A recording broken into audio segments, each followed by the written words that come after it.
It's Daisy from mywidowedheart.com. Today I'd like to show you and give you some ideas on decorating a little memorial keepsake box for wedding rings.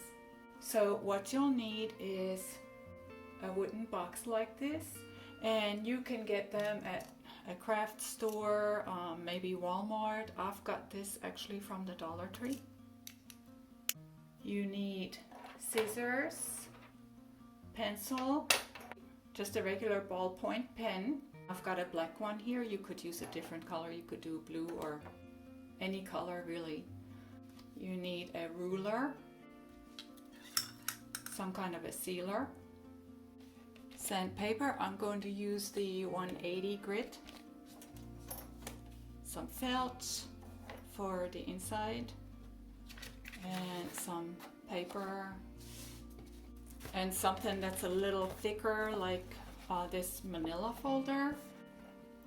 You could also use a printer to print out a design instead of drawing it yourself. You would just have to make sure to scale it down to the size of your box.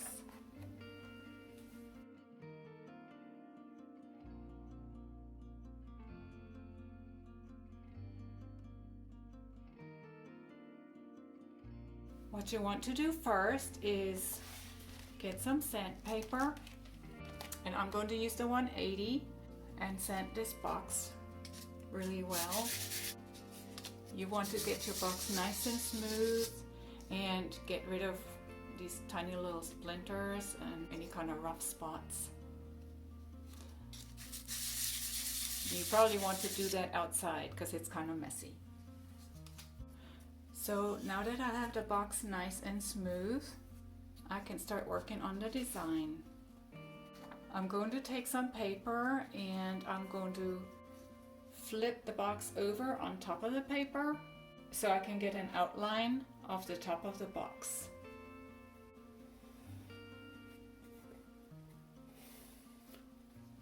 And I'm going to do a couple of them so I can do a few designs and then pick out the one I like best.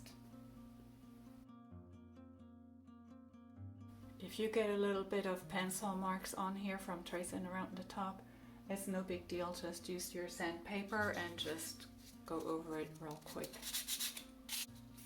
And those lines are gone again. So the next step is to figure out where your center is.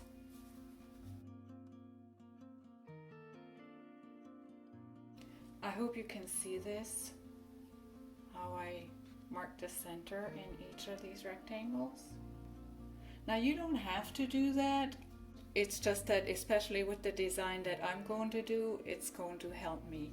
You might be a lot more artistic than I am and you might not need that. In fact, you might even draw it right onto the box without even drawing it on paper first. So the design I want to do is an infinity symbol with a heart. So I'm just going to start sketching my design. So it would be something like this. The infinity symbol and then a heart. Eternal love. And I just really like this design. But I'm going to do it a different way now. I'm going to try to make stencils with this manila folder. Sometimes that works better for me. So I got a piece of paper from the manila folder.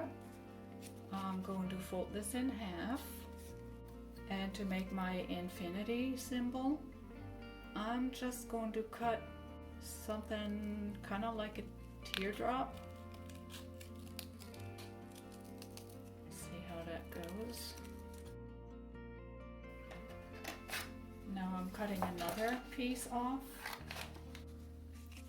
fold it in half again, and I'm going to cut out the heart.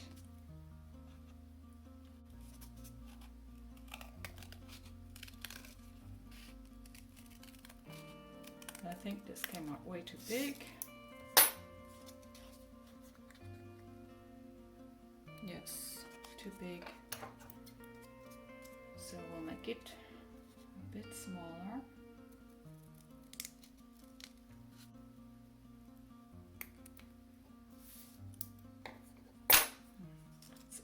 up. Okay, so that's pretty good, I think. I'm going to do another one. And you know, you can play around until you get a design that you really like.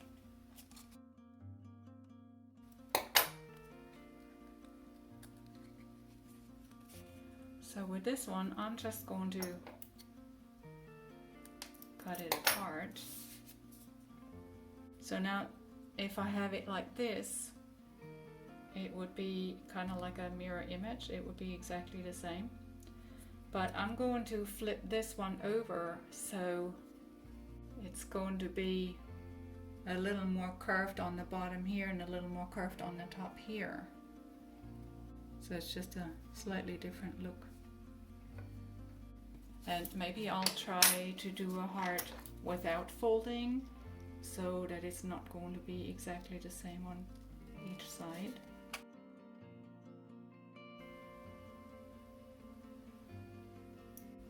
Now I'm going to trace around the shapes to transfer my design onto these rectangles, and then I can see what it would look like.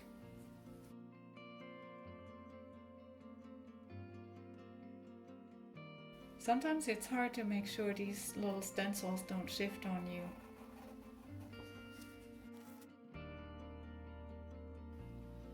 Here are my designs.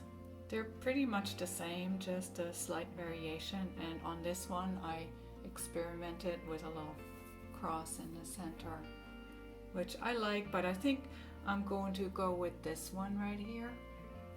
So now you could, if you wanted to, just take your little stencils and trace around them right on that box. You could do that. But I'm going to cut out this design and transfer it onto that box. I'll show you how. What you want to do is take your design, flip it over to the other side, and then take a pencil and cover everything with the pencil. That's going to transfer your design. If you have carbon paper, that's even better. Go ahead and use carbon paper. I don't have that, so I'm going to do it this way.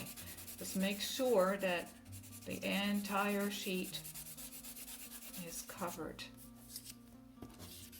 wherever you have your design. If you have nothing on the edges, you don't have to go all the way to the edges. But the rest of it, make sure it's really, really covered.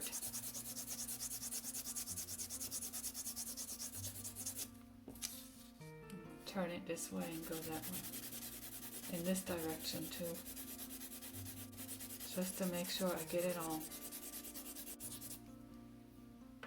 So now, I take the box, put this on top, exactly how it needs to be. You may want to tape that down with some tape. So hold it really tight now, and then take your ballpoint pen and trace along the lines and push down pretty hard so that the pattern will transfer onto the box like this. I don't know if you can see that.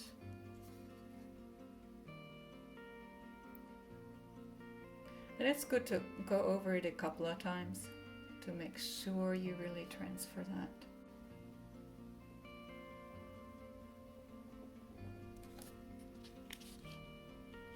I think you can see it now. I got my design transferred, and it's just enough for me to be able to trace it with my ballpoint pen. If you did have carbon paper, that probably would show up a little better, but this is just fine too. Now I just have to follow the lines and draw the design on here with my ballpoint pen. It's a little awkward because you kind of need something to bear on with your hand.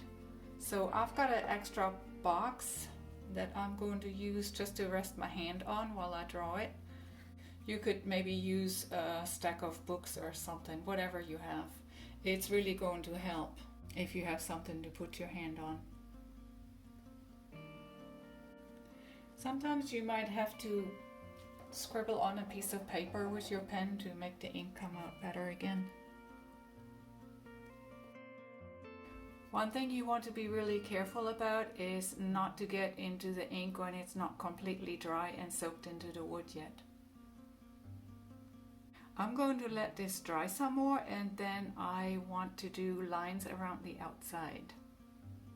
This should be all the way dry now, but just to make sure, I'm going to put a tissue over the top and just press it down and lift it straight up to make sure there's no ink coming off. So we're good there. Now I can do the lines all the way around. Just be sure to use a tissue to wipe your ruler off before you do the next line, just to make sure that there's no ink on it.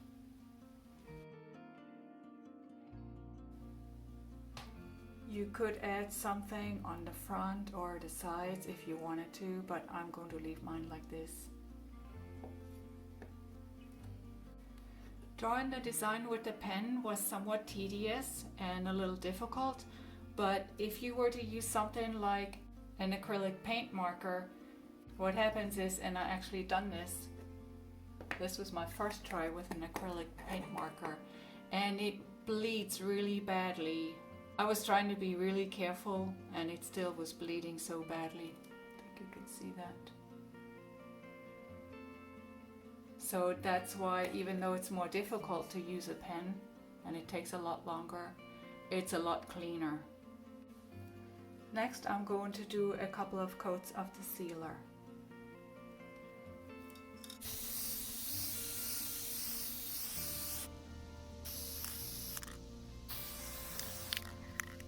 I did 3 coats of the sealer, and now I want to line the box with felt. You don't have to line it, but I think it looks a little nicer with a felt lining inside it. You could just line the bottom of it, and then all you would do is measure the inside measurement this way and the inside measurement that way, and just cut out a rectangle of felt and glue it in there. But what I want to do is I want to line the bottom and the sides as well. So what I'm going to do is I'm going to cut out a rectangle out of felt.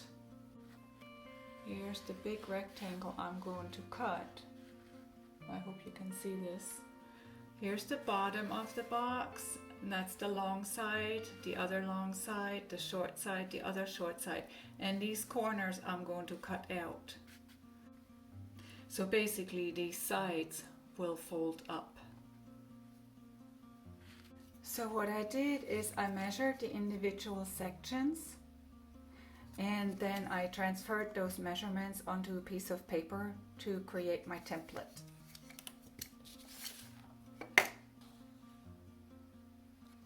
Now you can put your template on your piece of felt, and I used paper clips to hold it in place while I cut. So this is what you end up with. Now let's take that template off and see how it fits. I'm using my ruler to push it all the way in there. Make sure it's all the way down where it's supposed to be. You might have to make some adjustments. Mine is a little bit too high up, so I'm gonna cut a little bit off. It looks like I got a pretty good fit. What you also might have to do is cut a little bit off right here where the corners are, because it might be a little too bulky right there. And that's what I had to do. I took off just the sliver on the corners. And now you just glue it in there with whatever glue you'd like to use. And you could do the top part the same way if you wanted to. I can actually reuse my template from before. All I had to do is measure the height of these panels and then measure it out on my template and mark it here. So I'm gonna cut these off, and then I will have my new template for the lid.